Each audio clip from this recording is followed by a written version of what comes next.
हरे राम राम राम हरे हरे, हरे कृष्ण कृष्ण कृष्ण हरे हरे।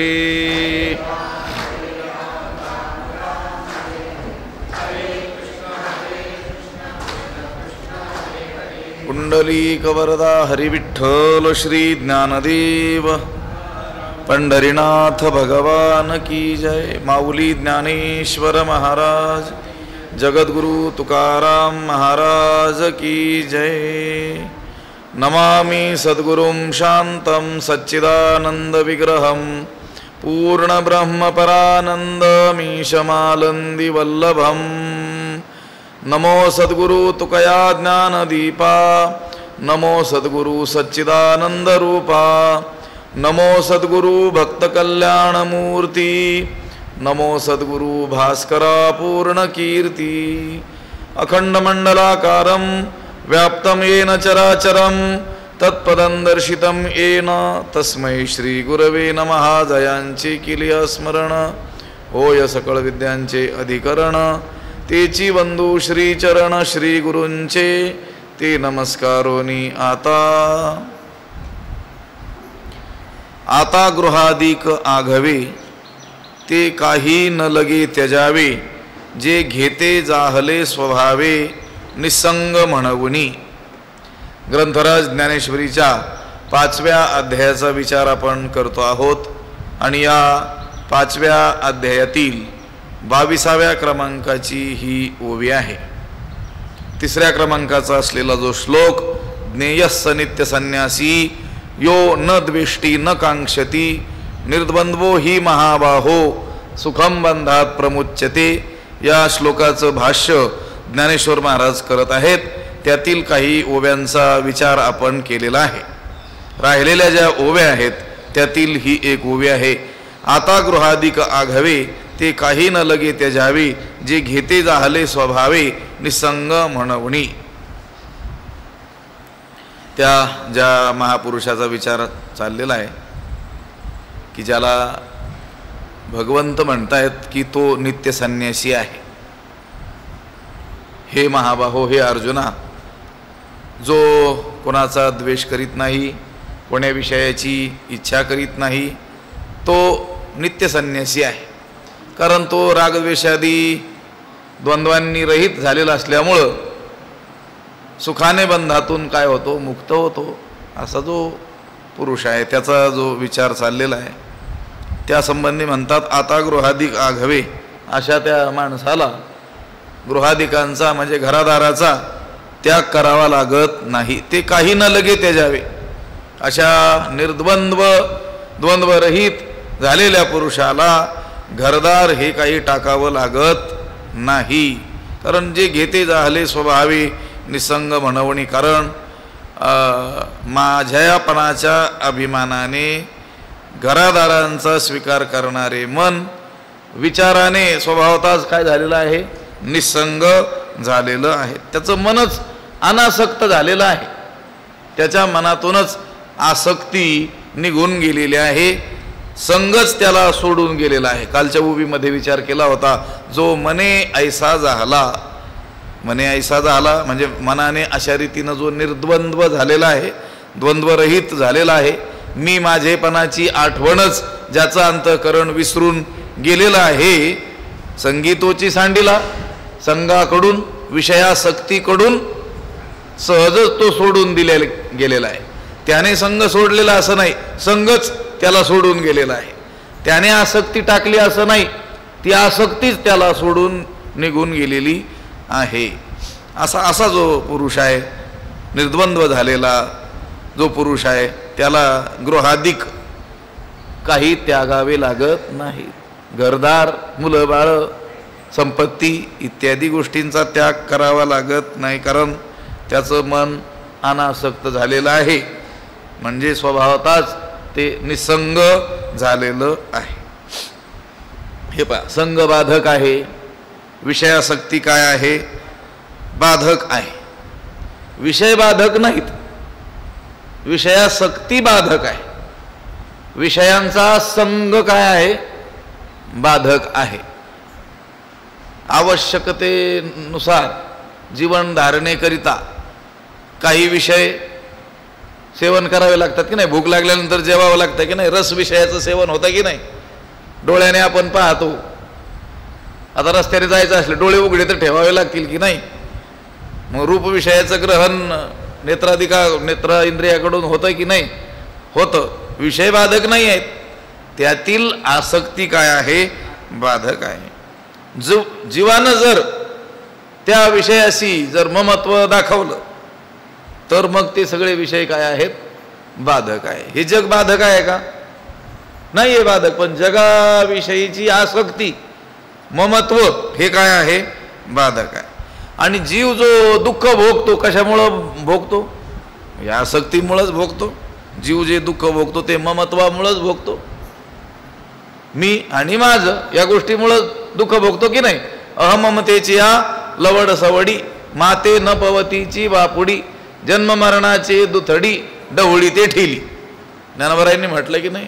अहम ममतेची या लवड सवडी, लगबगीमध्ये कशाच्या, अहम आणि ममता, मी आणि माझं याच्या गडबडीत मध्येच भगवंत म्हणतात ते मला प्राप्त होत नाहीत. कोण, जे अहंता आणि ममता या गडबडीतच आहेत सतत.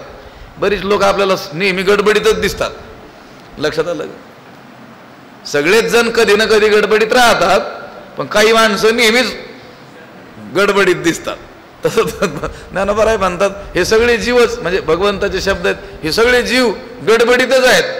कशाच्या, अहम आणि ममता, मी आणि माझ. कधीही वागण्यातून, बोलण्यातून, समजुतीतून हेच दिसून येतं.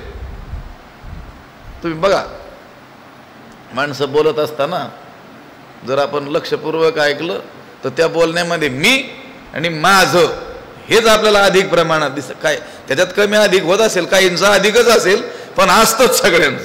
लक्षात आलं का. म्हणूनच ते माते न पवतीची बापुडी, ते बापुडी माते मला न पवतीची प्राप्त होतच नाही. आणि मग कुठं जातात, जन्म मरणाची दुथडी, डवळी ते ठेली. हे जन्म आणि मरण हे दोन तट ज्या भवन दिला आहेत, कधी ह्या तटात कधी त्या तटात. लक्षात आलं का. ममत्व बाधक आहे, आसक्ती काय आहे, बाधक आहे. आता विषय जड आहेत, ते आपण हुन मागं लागतात का जीवाच्या.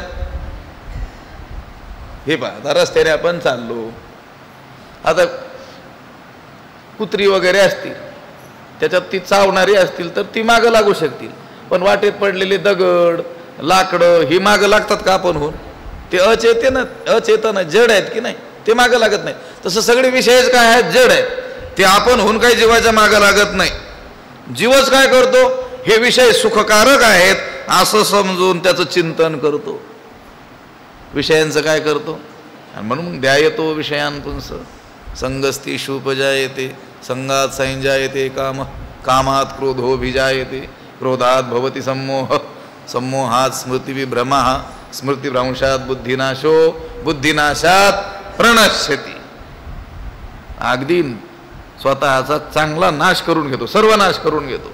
सर्वनाशापर्यंत जीवाचा प्रवास सुरू झालाय कुठपासून, ध्यायतः, विषयांचं ध्यान, विषयांचं स्मरण, विषयांचं चिंतन.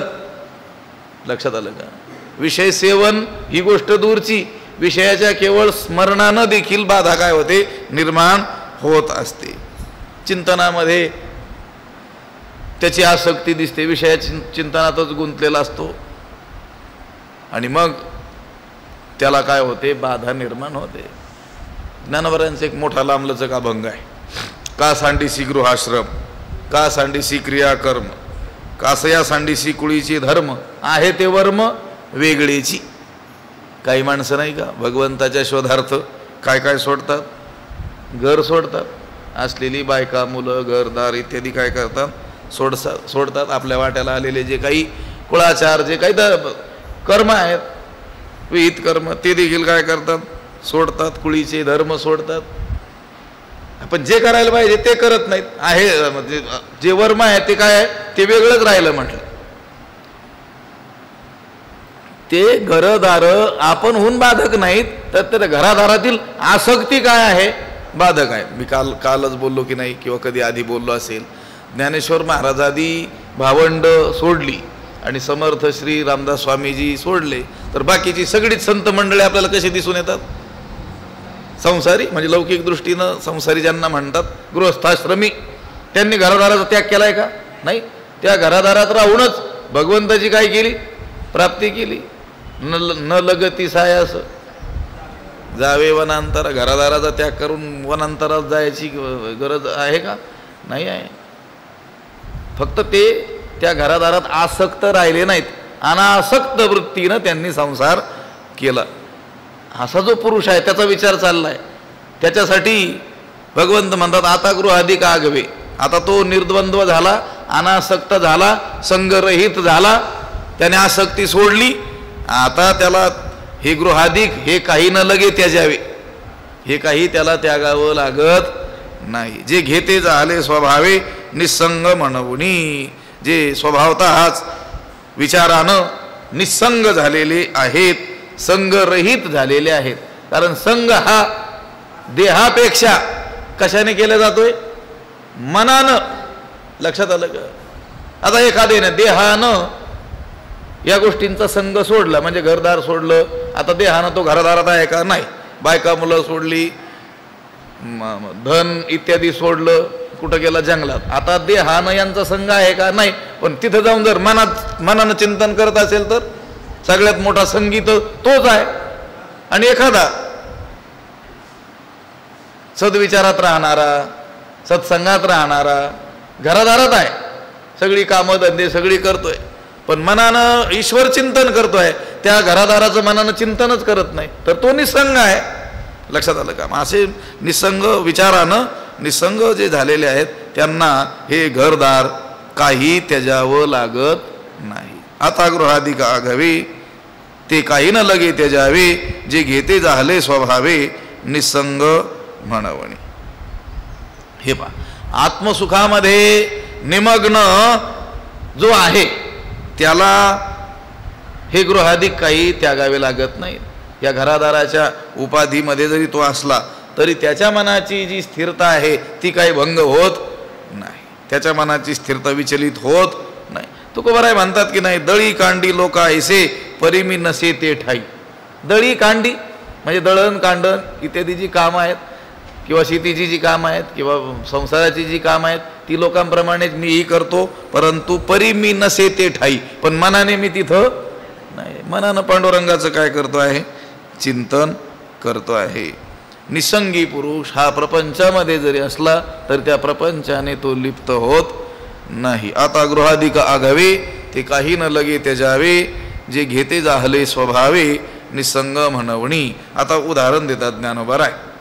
देखे अग्नी विझोनी जाय, मग जे राखोंडी केवळू होय, तैते कापुसे गिवसूये जियापरी.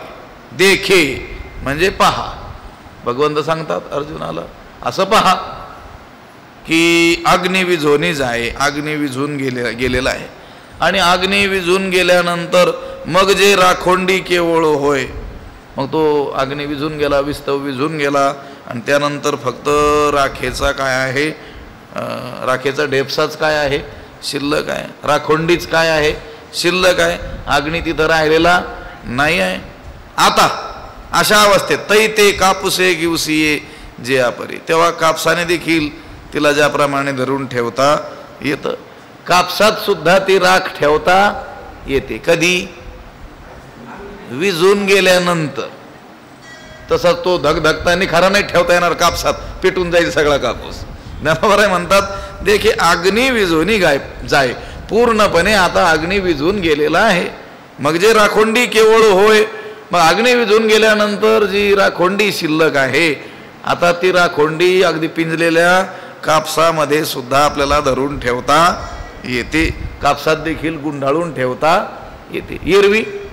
एरवी एक ठिणगी जरी अग्नी शिल्लक असेल आणि कापसाचा मोठा ढीग जरी असेल तर क्षणार्धात काय करील? त्याला ती भस्म करील. पण आता अग्नी राहिलाच नाही, केवळ राख आहे. ती राख आपल्याला कापडात किंवा कापसात काय करता येते? गुंडाळून ठेवता येते. अग्नीच्या जवळ कापूस आला, अग्नीत नाही टाकला, जवळ जरी धरला तरी ती काय होतो? तो पेटतो, पेटण्याची काय असते शक्यता असते. पण अग्नीमधील ही दाहक शक्ती नष्ट झाली, तो अग्नी विझून गेला, तेव्हा तो त्याला जाळू शकत नाही. हे उदाहरण कशासाठी दिलं? अगदी त्याचप्रमाणे ज्ञानी पुरुषाचं मन, या निर्द्वंद्व अवस्था प्राप्त झालेल्या पुरुषाचं मन आसक्तीरहित झालेलं आहे, त्यामुळं तो उपाधीत असून देखील विकार त्याला शिवत नाहीत. विकार त्याचं काहीही वाकडं करू शकत नाही. विकारातच राहतो, पण विकार त्याला बाधा करू शकत नाहीत. कसं?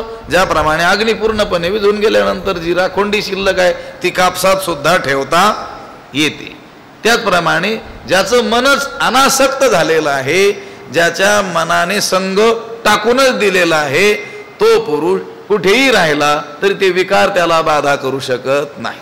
मी अनेक वेळेस धीर पुरुष, धीर शब्दाची व्याख्या सांगत असतो कीर्तन प्रसंगी. साहित्यामध्ये आलेली व्याख्या आहे. धीर कुणाला म्हणतात? अनेक व्याख्या आहेत, पण आजचा जो विषय त्याला अनुसरून ती व्याख्या सांगावी लागेल. त्यांनी सांगितलं, विकार हेतौ सती विक्रियन्ते येषान्न चेतांसी त एव धीराः.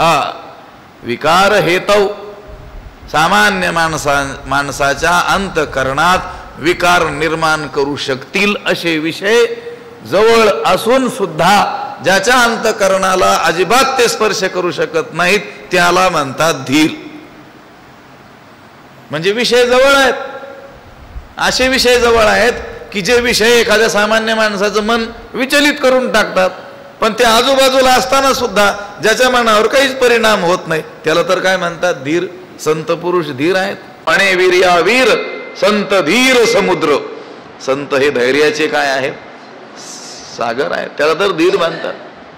आपण अस्थिर आहोत, अधीर आहोत, आणि अधीराला कशाचीच काही प्राप्ती होत नसते. तुकोबारायांनी सांगितलं, देवाची प्राप्ती तर दूरच राहिली. धीर तो कारण साह्य होतो नारायण. धीर असेल तरच काय होतो? नारायण साह्य होतो. तुमच्या व्यवहारामध्ये सुद्धा पहा आणि परमार्थामध्ये सुद्धा पहा, काय करावं लागतो? धीर धरावा लागतो. उतावीळ होऊन चालत नाही. तुका म्हणे नाही चालत तातडी, प्राप्त काळ घडी आल्यावी. योग्य उचित काळ आल्याशिवाय चालत नाही, तातडी चालत नाही, धीर धरावा लागतो. असो, धीर पुरुषाची व्याख्या मी आपल्याला सांगितली. त्या व्याख्येमध्ये सांगितलं गेलं की विकार निर्माण करतील असे विषय जवळ असून सुद्धा ज्याच्या अंतकरणाला स्पर्श करत नाहीत, ती जी व्याख्या ज्या धीर पुरुषाची केली, तो धीर पुरुष म्हणजे हा पुरुष. मग का बरं त्याच्या अंतकरणाला विकार निर्माण करू शकत नाहीत विषय? त्याचं मनच अनासक्त झालेलं आहे ना. विकार कुठे निर्माण होतात? मनात. अगोदर कुठे येतं मन? गोष्ट, काही गोष्ट करायची कुठे येते अगोदर? आवडे ते वृत्ती किरीटी, आधी मनवणीची उठी, मग ते वाचा दिठी कराशी. ज्ञानोबरायांनी सगळं मानसशास्त्र या उभीत सांगितलंय की नाही? जी गोष्ट आपल्याला आवडते, करावी वाटते, ती अगोदर कुठे येते? मनात येते. आणि मनात आलेली तीच गोष्ट मग ती गोष्ट वाणीच्या द्वारे, दिठी दृष्टीच्या द्वारे, कर हातपायाच्या द्वारे बाहेर पडते. बऱ्याच वेळेस माणसं म्हणत असतात, मी हे बोलून गेलो बरं का, पण माझ्या मनात नव्हतं. खोटं बोलतोस तू. जे मनात होतं तेच बाहेर आलं. हा, आता असं असेल की तुझ्या मनात असलेलं तुला कळालं नसेल, ही गोष्ट वेगळी. पण तुझ्या जे मुखातून बाहेर पडलं, दृष्टीतून जे बाहेर पडलं, हातापायाच्या द्वारे जी कृती तुझ्याकडून घडली, ह्या सगळ्या गोष्टी कुठं आल्या होत्या? अगोदर मनात आल्या होत्या. मला सांगायचं, विकार कुठं निर्माण होतात? मनात. आणि ते मनच याचं कसं झालं? संगरहित झालं, आसक्तीरहित झालं. आणि मग अशा मनाचा तो पुरुष विषयामध्ये जरी राहिला तरी ते विषय त्याला बाधा करू शकत नाहीत. उदाहरण काय दिलं? देखे अग्नी वीज होणी जाय, मग जे राखोंडी केवळू होय, तैते कापुसे घेऊसुये जिया परी. अगदी त्याप्रमाणे तैसा, आता सिद्धांत सांगतात, तैसा असतेने उपाधी नाकळी जे तो कर्मबंधी, जयाची बुद्धी संकल्प नाही. अगदी त्याचप्रमाणे यावरच्या ओवीतल्या उदाहरणाप्रमाणे पूर्णपणे अग्नी विझून गेल्यानंतर जी राखोंडी शिल्लक राहते ती कापसात सुद्धा आपल्याला गुंडाळून ठेवता येते. अगदी त्याचप्रमाणे असतेनी उपाधी. उपाधी असते ज्याच्या बुद्धीत मी माझे प्राणपणाचा काही नाही आहे, भ्रम नाही आहे. ज्याच्या बुद्धीमध्ये मी करता आहे, हे फळ मला प्राप्त होणार आहे, असे संकल्प नाही आहेत. तो जो आहे ना, तो कर्मबंधी नाकळीजे, तो कर्मबंधाने आकळत नाही, कर्मबंधनाने बद्ध केल्या जात नाही. उपाधीत असून सुद्धा बरं का, देह इंद्रियादी उपाधी आहे की नाही त्याला. जो संत महात्मा आहे, ज्ञानी पुरुष आहे, तो तुमच्या आमच्यासारखाच आहे की नाही. सगळ्या इंद्रिय शरीर हे आपल्यालाही आहे आणि त्यालाही आहे, पण तोही उपाधीत आहे आणि आपणही काय आहोत, या देह इंद्रियादी उपाधीमध्ये आहोत. पण आपण उपाधीत आहोत आणि कर्मबंधनाने बांधले गेलेले आहोत. तो उपाधीत आहे पण कर्मबंधन त्याला बद्ध करू शकत नाही. तैसा असतेनी उपाधी ना कळीजे तो कर्मबंधी बंधी. कोण? जयाची बुद्धी संकल्प नाही, जयाची बुद्धी संकल्प नाही. ज्याच्या बुद्धीत संकल्प नाही म्हणजे मी माझेपणाचा भ्रम नाही, किंवा मी करता आहे, हे फळ मला प्राप्त होणार आहे इत्यादी काय नाही आहे, संकल्प नाही आहे. तो उपाधीत असूनही म्हणजे परिवारात राहून सुद्धा कर्मबंधात सापडत नाही. हे बघ, कर्माचे दोन बंध आहेत. कर्मबंधन जे करत असतं माणसाला, त्या कर्माचे दोन पाश आहेत, दोन बंध आहेत. एक आहे कर्म अहंकार, हे कर्म मी करतो, हा अहंकार. आणि दुसरा आहे फलास्वाद, हे फळ मला काय होणार आहे, प्राप्त होणार आहे. आणि या कर्मबंधामुळेच जीव जन्म मृत्यूच्या फेऱ्यात अडकत असतो. ज्ञानोबरांनी सांगितलं, तैसा कर्तृत्वाचा मधु आणि कर्मफळाचा आस्वादू, या दोहीचे नाव बंधू कर्माचा की. किती सोपं सांगितलं. या दोघांनाच कर्मबंध असं म्हणतात. कोणाकोणाला? कर्तृत्वाचा मधु म्हणजे हे कर्म मी करतोय, माझ्यामुळं हे होत आहे, असा त्या कर्तृत्वाचा अहंकार. आणि कर्मफळाचा आस्वादू, आणि हे फळ मला प्राप्त होणार आहे, या फळासाठी मी हे कर्म करतो आहे. या दोघाला नाव दिलं. काय नाव दिलं? कर्मबंध. या दोहीचे नाव बंधू कर्माचा की. ज्ञानोबराय म्हणतात या दोघांनाच कर्मबंध असं म्हणतात. ह्या महापुरुषाच्या ठिकाणी कर्मबंध का नाही? नाकळीजे तो कर्मबंधी, कर्मबंधनाने तो आकळल्या जात नाही, कर्मबंधनाने तो बद्ध होत नाही, उपाधी असून सुद्धा त्याच्यात अडकत नाही. का बरं? कारण त्या ज्ञानी पुरुषाच्या ठिकाणी कर्माहंकार सुद्धा नाही, म्हणजे कर्तृत्वाचा मद नाही. मी करतो अशी त्याची भावना नाही. आणि फलास्वाद म्हणजे ह्या फळासाठी मला हे कर्म करायचं अशी त्याची काय नाही आहे, भावना नाही. तो करतो. कोणत्या बुद्धीनं करतो? कर्तव्य बुद्धीनं करतो, ईश्वरार्पण बुद्धीनं करतो, निष्काम बुद्धीनं तो ते कर्म करत राहत असतो. अहंकार नाही, संकल्प त्याच्या ठिकाणी नाही आहे, म्हणून त्याला हे कर्मबंध बद्ध करू शकत नाहीत. हे पा, ज्ञानोबरायांनी म्हटलंय की नाही, म्हणून विषय आघावे सर्वथा मनवनी सांडावे. कुठून सांडावे? विषयांचा त्याग कुठून करावा? मनापासून. म्हणून विषय आघावे सर्वथा मनवनी सांडावे, मग रागद्वेष स्वभावे नाशतील. रागद्वेष स्वभावतः नष्ट कधी होतील? ज्यावेळेस विषय हे आपण मनापासून काय करू? त्यागू. आणि ह्या महापुरुषाने त्या विषयांचा त्याग मनापासूनच केलेला असल्यामुळं तो त्या विषयामध्ये राहूनही कर्मबंधनात सापडत नाही. आपण नसलेल्या विषयाच्याही कर्मबंधनात सापडतो. तो त्याच्या जवळ असलेल्या विषयाचाही विषय जवळ असूनही कर्म करूनही त्या कर्मबंधनात अडकत नाही.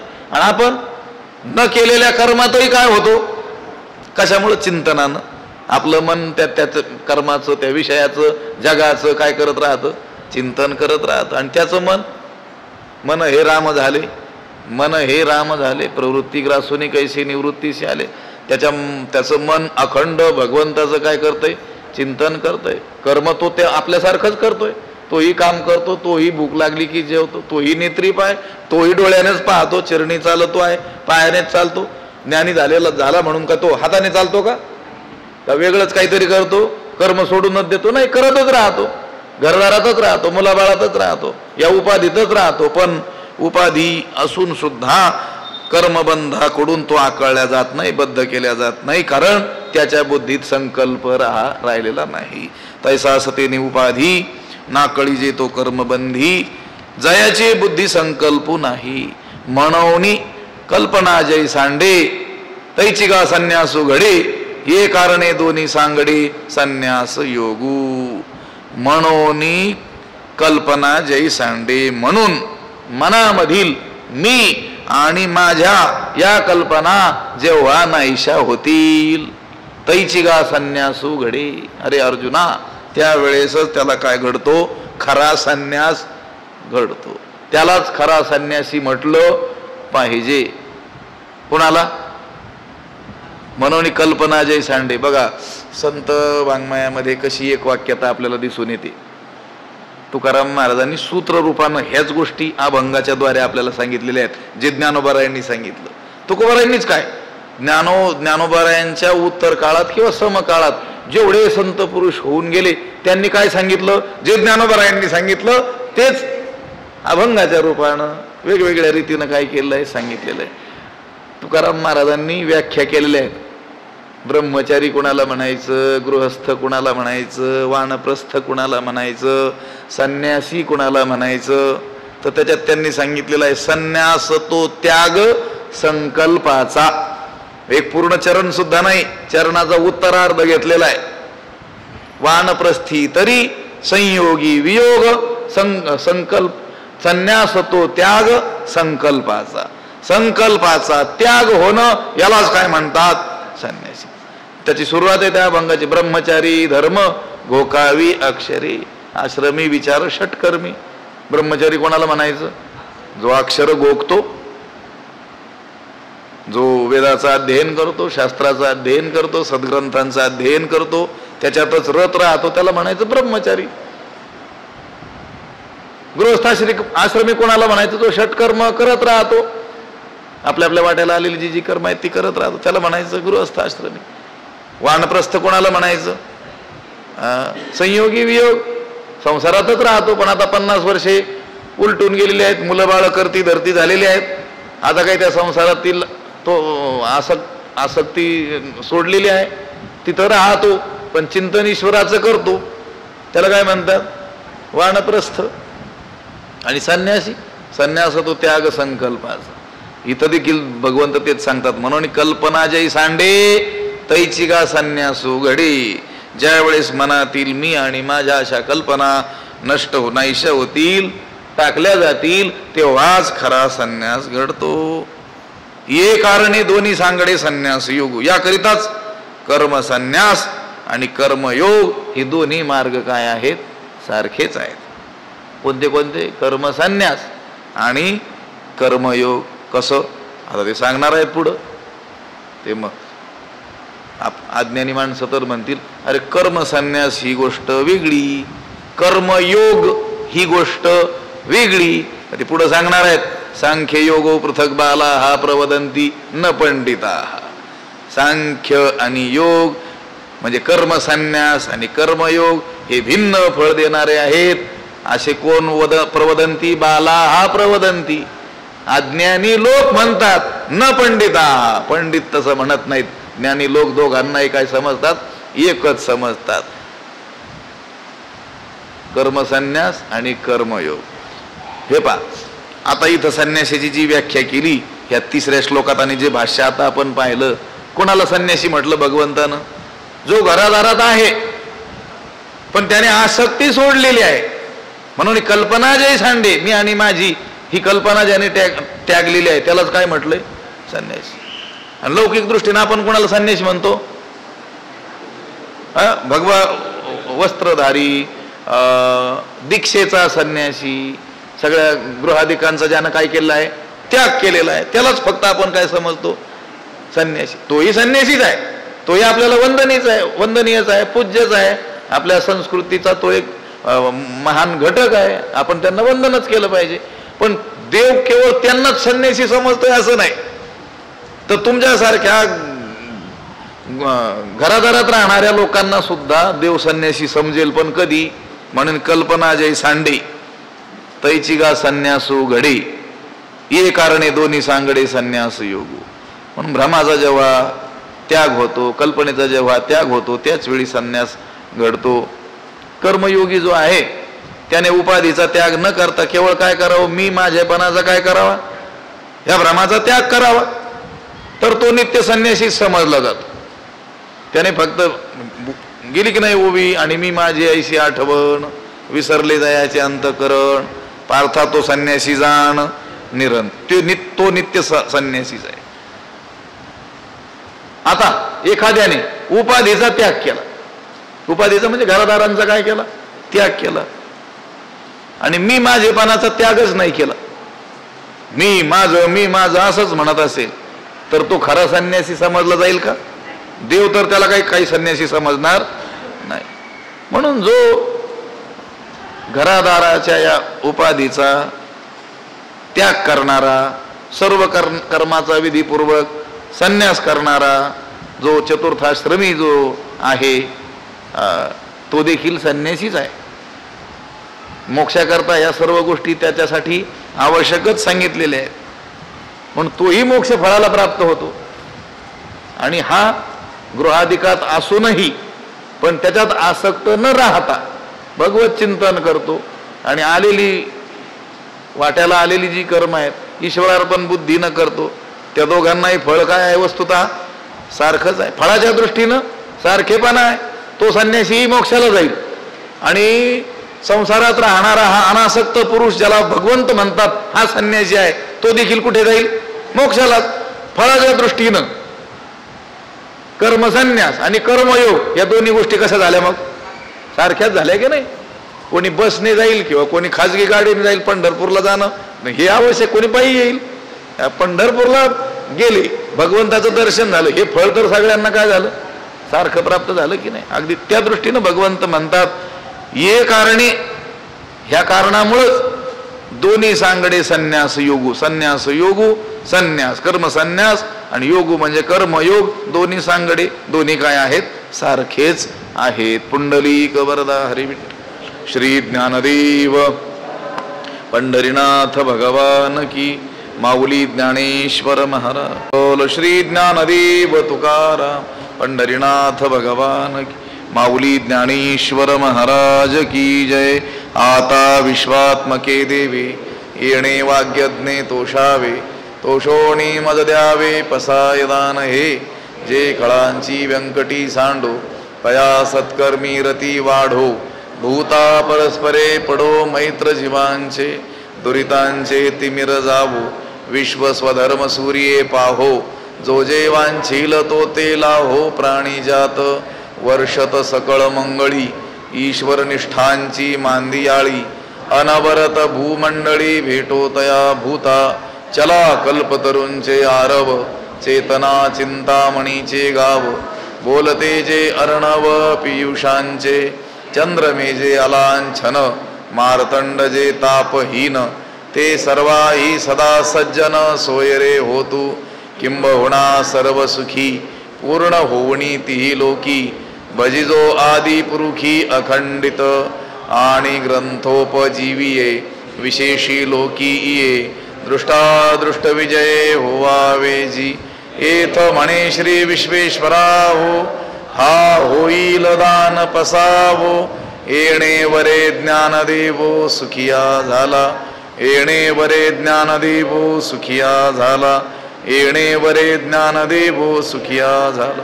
पुंडलिक वरदा हरी विठ्ठल. श्री ज्ञानदेव पंढरीनाथ भगवान. माऊली ज्ञानेश्वर महाराज. जगद्गुरु तुकाराम महाराज. शांती ब्रह्म एकनाथ महाराज. गुरुवर्य वंशी महाराज. सद्गुरु जोग महाराज की जय.